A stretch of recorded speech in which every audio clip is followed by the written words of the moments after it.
आज एक बहुत ही सेंसिटिव मुद्दा है जिसको लेकर के हम बात करने आए हैं आपके साथ, बांग्लादेश और भारत का। जिस तरह से बांग्लादेश में जो हो रहा है उससे आप सभी जानते ही हैं। जिस तरह से वहाँ के जो लोग हैं, जो वहाँ पर कट्टरपंथी लोग हैं, उनके द्वारा हिंदुओं को टारगेट बनाया जा रहा है। यहाँ तक कि जो दीपू चंद्र दास है उसको जिंदा जलाया गया, 14 साल की लड़की को जला दिया गया और कई महिलाओं को, कई युवतियों को उठाया गया, उनके साथ दुष्कर्म किया गया। है कि जिस तरह से इस समय बांग्लादेश चल रहा है, जिस तरह से भारत विरोधी जो एक अभियान चलाया जा रहा है, उसको देखते हुए क्या रणनीति होनी चाहिए और ये हुआ क्यों। आसान और सिंपल शब्दों में मैं बात बताऊं तो जो उस्मान हादी है वह एक कट्टरपंथी लीडर था। अब वह स्टूडेंट्स लीडर होने के साथ साथ लोगों को भारत के विरोध में भड़का भी रहा था। अब गौरतलब बात यह भी है कि बांग्लादेश में 2026 में चुनाव होने वाले हैं और जो वहाँ की कट्टरपंथी सरकार है वह नहीं चाहती कि वह चुनाव हो, लोकतंत्री राज्य इस समय बांग्लादेश बन सके। इसको लेकर भी यह सारा प्रोपोगंडा फैलाया गया। यहाँ पर बहुत से ऐसे कट्टरपंथी नेता हैं जो भारत विरोधी बयान दे रहे थे।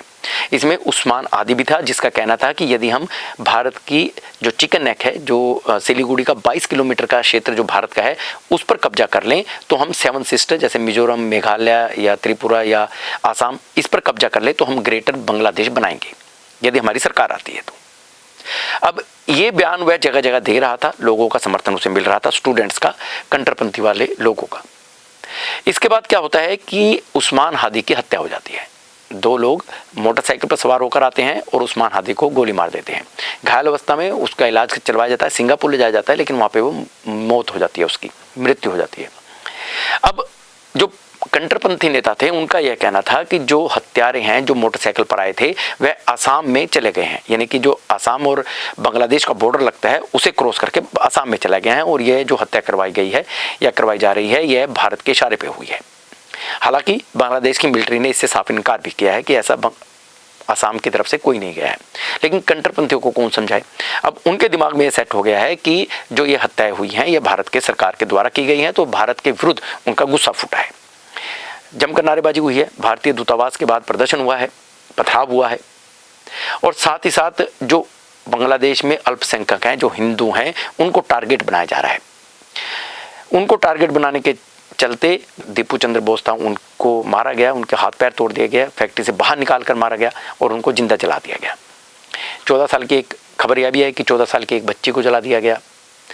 यह भी खबर आई कि वहाँ पर हिंदुओं को ढूंढ ढूंढ कर मारा जा रहा है, पीटा जा रहा है। और यह सारी जो खबरें हैं ये वहाँ पर जो लोकल लोग हैं उनके द्वारा जो वीडियोस बनाई गई हैं उनके माध्यम से बाहर आई हैं, क्योंकि इस जो भीड़ ने वहाँ पर जो न्यूज़ हाउसेस हैं उन पर भी अटैक किया, उन पर तोड़फोड़ की। वहाँ पर ज़्यादातर जो लोग हैं, जो रिपोर्टर्स हैं, उन्होंने निकलने में भलाई समझी। अब इस सारे प्रकरण को लेकर के जिस तरह से भारत के विरुद्ध अभियान चलाया गया है बांग्लादेश में, उसको लेकर भारत का क्या एक्शन होना चाहिए।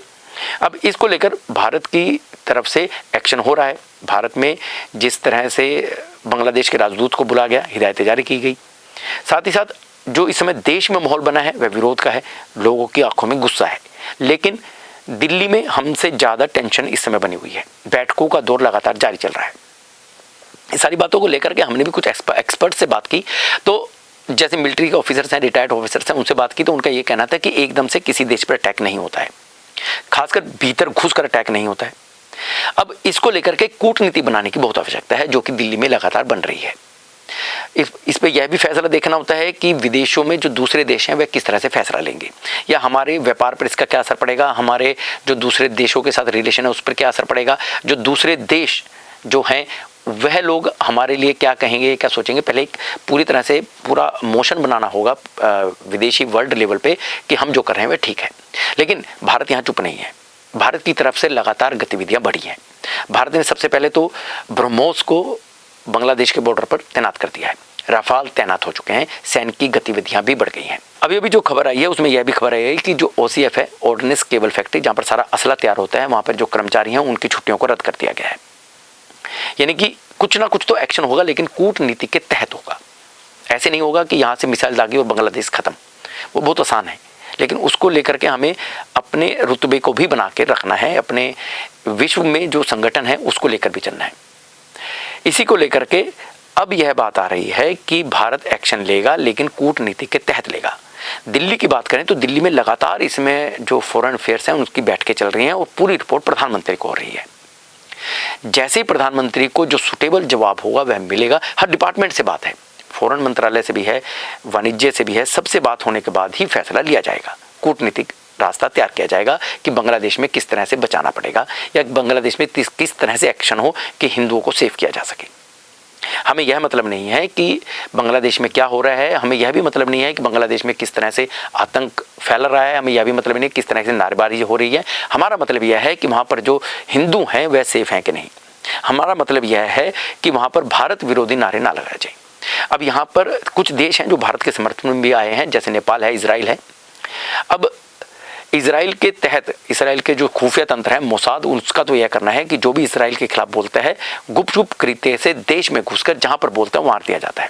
अब भारत क्या नीति अपनाएगा यह तो आने वाला समय ही बताएगा कि जिस तरह से बांग्लादेश में जो हो रहा है वह गलत हो रहा है और जो वहां पर अल्पसंख्यक है गलत हो रहा है और जो इस समय वहां पर हिंदू हैं वह डर डर कर जी रहे हैं।